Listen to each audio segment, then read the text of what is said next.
Hello my friends, do you want to make 500,000 rubles in 5 minutes? Then you have come to the right place. Using your scav in maps such as Lighthouse or Streets will expose you to more rare loot, but that same loot is always contested by other PMCs and scav players. That is why I'm running my scav in interchange. There are two main routes that I take. I will show you both. I will show you how I go through each one and how much money I make from that raid. Please do remember that the amount of rubles that you bring out is heavily dependent on the loadout that Nikita blesses you with. If you have a small rig and no bag, you are inevitably gonna make less money. And before we get into Raid, I would like to thank today's sponsor, Raid Shadow Legends. Raid is one of the biggest hits on both mobile and PC that offers you over 700 unique champions which you can use to complete the most difficult and exciting challenges such as dungeons and bosses. And my favorite, the PvP arena. With monthly updates that include new champions, levels and events, you are guaranteed to never run out of amazing content for you to explore. Raid Shadow Legends has premiered a limited time animated series called Raid Call of the Arbiter. If you enjoy learning more about characters and the stories behind them, then this animated series is for you. New episodes are released every Thursday, 10 AM EST until July 20th.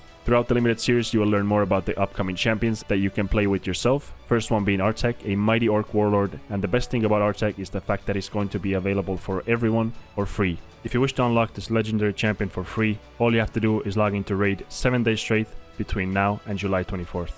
And if you haven't played Raid yet, use my link in the description or scan the QR code on the screen to get access to awesome starting loot. Each completed tutorial supports the channel and helps me bring you more awesome content. Massive thank you to Raid Shadow Legends for sponsoring this video. Alright, we got the best spawn for the Goshen route, which is my main route for the interchange scav, which is very, very good and very nice. Just gonna run to the back of Goshen where all the food is. We are gonna loot that box right there. But that will be... I usually loot it after I'm done looting the food. So, no food spawns on that shelf there, but there are food spawns on here. I don't mess with the juice boxes. They are annoying to sell and they don't go for very much. So, start checking these shelves. Food spawns on the bottom here sometimes. You can take the water bottle. They go for 12k-ish usually.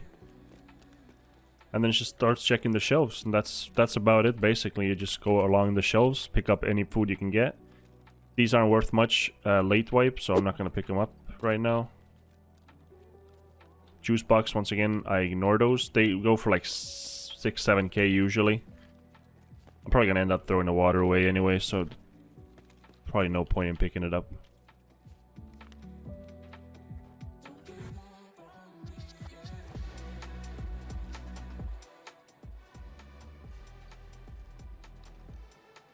There's another scabber coming up, so I'm sure he wants some loot too.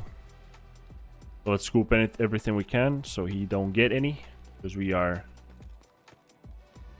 not in a mood of sharing right now. Alright, and we got most of the food.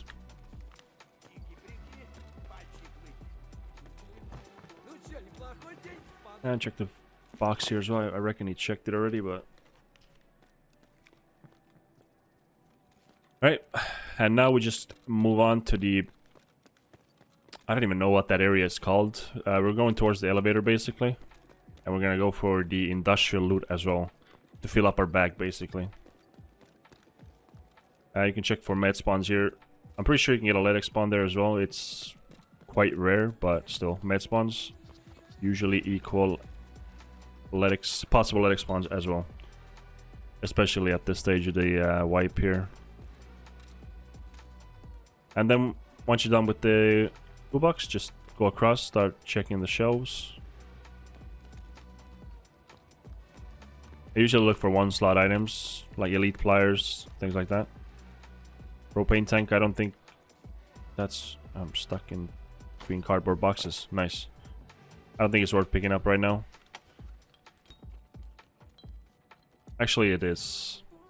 Gonna drop. Let's do this.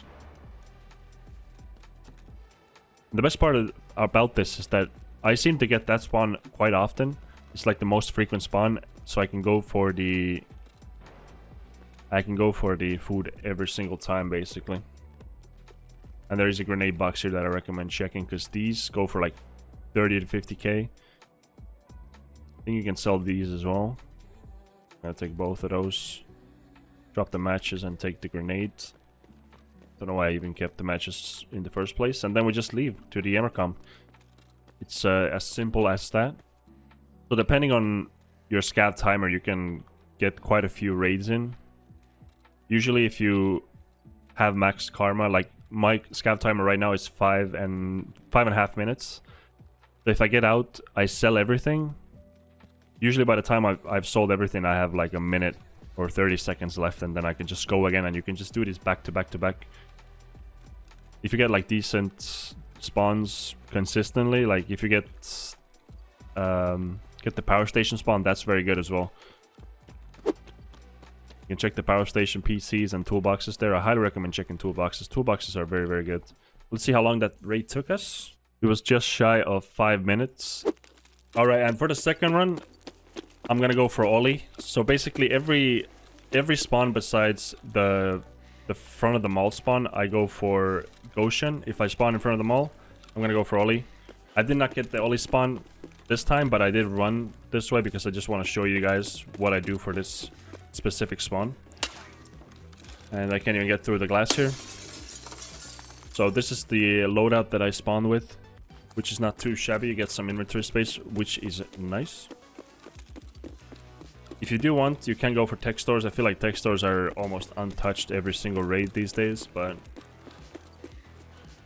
we're gonna keep it simple for the sake of the video. I'm gonna show you what I usually do.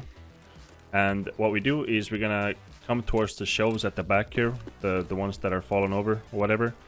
And here we go. The main item that you're looking for are the water filters, because they go for around 100k per one item. I'm gonna go through the PCs really quickly because you can get some decent stuff out of these as well. I'm gonna drop the bandages.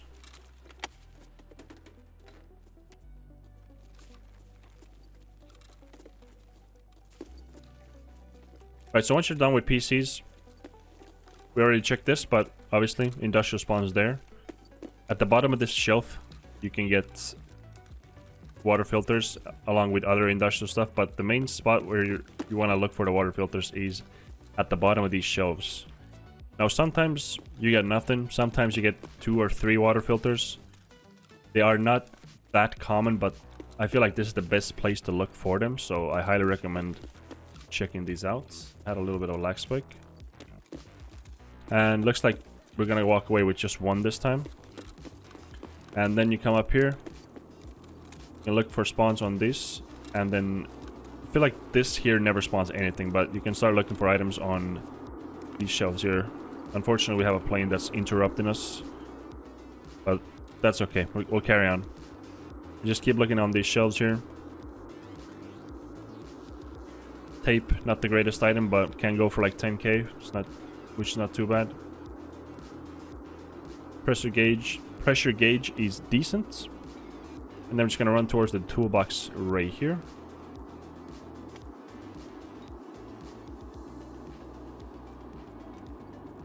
And you can check these shells. It might get car batteries or spark plugs sometimes. And then on top of this, and then this little shelf here has a chance of spawning all kinds of industrial stuff. And then I basically just run to the back there.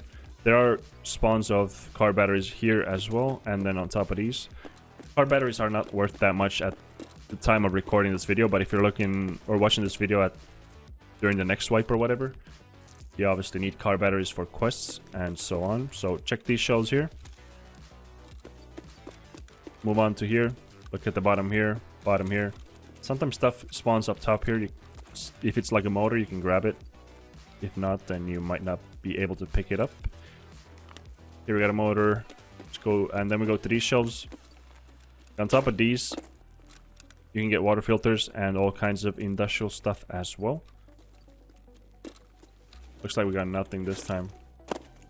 Very, very unfortunate. And then we just move towards here. Another industrial spawn, and then just check all the surfaces on both of these as well. And car batteries on these and these. Once again, pretty much every time you see this shelf here, there's a chance for car batteries. And we have ourselves a propane tank, which I do like. Check on top of this blue tarp thing as well. And we have another propane tank. Get more propane tanks than I expected to get now. Pick up this as well, and then I saw a keg tape here as well. These shelves there can spawn stuff as well, but I usually just glance over. I don't really go there to look at it. And then same with these at the back here. Like that spot there, you get a hose, for example, which we do want. So let me drop. I'm gonna drop my mags, I guess. Don't really need them. Don't really get into fights as a scav, or at least I don't. I forgot to check the toolbox right here as well.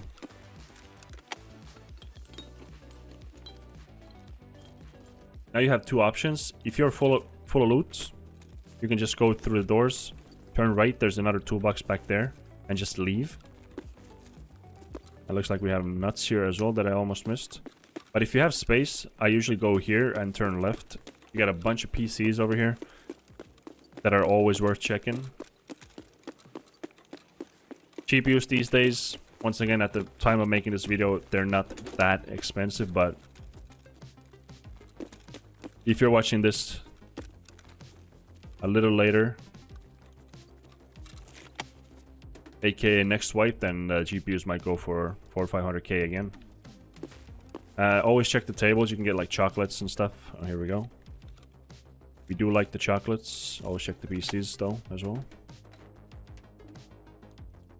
I think with scav runs is that they're always right, so two PCs on this side, PC on this. I'm getting distracted here, but PCs are super random. You get like wires and stuff, but every now and then you get like an SSD or a GPU or whatever. You go turn back left and go back towards where we came from.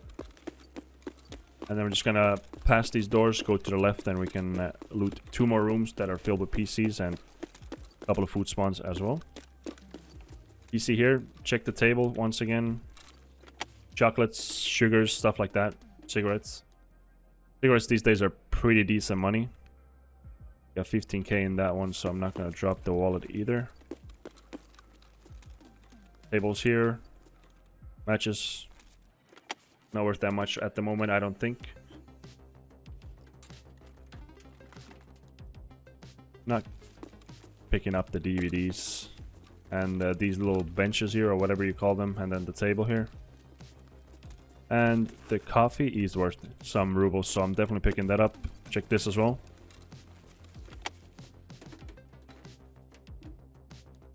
And we got a GPU as well. I'm getting kind of lucky with these spawns for this video. Just understand that you don't always get the GPUs and the labs cards and whatnot, so it is what it is. Just run through the door to the left, get into the next office. Once again, check the desks.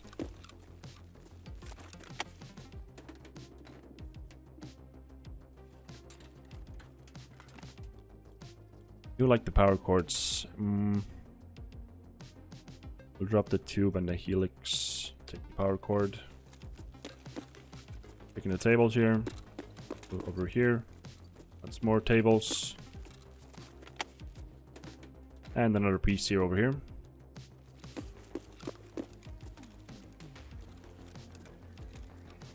The manual, I don't think that's worth anything these days. I might be wrong. I haven't seen that item in a while. And then we go back here. Once again, check these. Honestly, I'm not 100% sure if these tables here spawn anything, but I know you can get stuff on top of these counters, and then you're pretty much done with the loot route. There's one more toolbox that I do like to check here. It's between these two forklifts. I was worried that was a player for a second. A player scav. They are acting kind of weird sometimes. And then I just run this way and just get to the Emercom and extract, and I'll put everything... Mind your business, man. I'm recording video. I'll put everything on the screen. The money I made, the profits from this raid and the last raid. Actually, I did the last raid already, so I'll put the profit on for this raid. It's not as fast as looting the back of Goshen, but still, if you spawn in front of them all, I feel like it's better to go into Ollie and do this route instead. So Just remember, every single spawn you get, apart from in front of the mall, just hit Goshen. Get the food, get the industrial spawns at the back on the shelves, and just get out.